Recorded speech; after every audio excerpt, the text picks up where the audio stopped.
Classification of drugs.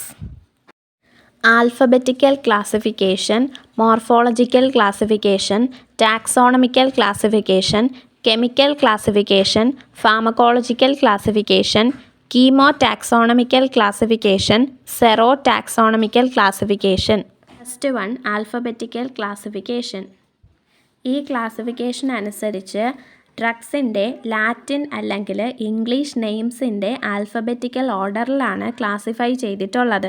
ഫാർമക്കോപിയാസും അതുപോലുള്ള reference text ബുക്സും ഒക്കെ ഇതാണ് ഫോളോ ചെയ്യുന്നത്. അതായത് IP-യും BP-യും ഒക്കെ ഈ ഒരു സിസ്റ്റമാണ് ഫോളോ ചെയ്യുന്നത്.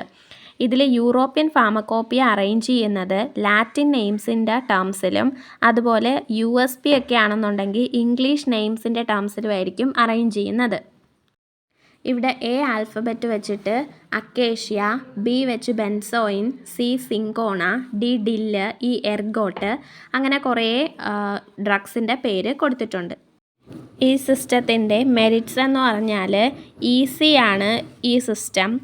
പിന്നെ കൺഫ്യൂഷൻ ഒന്നും ഉണ്ടാവത്തില്ല, പേരുകളിൽ റെപ്പറ്റീഷൻ ഒന്നും ഉണ്ടാവില്ല. ഇതിൻ്റെ ഡീമെറിറ്റ്സ് എന്ന് പറഞ്ഞാൽ ഒരു ഡ്രഗ് എഴുതിയാൽ അതിന് മുന്നേ എഴുതിയ ഡ്രഗുമായിട്ട് ഇതിനൊരു റിലേഷനും ഉണ്ടായിരിക്കില്ല.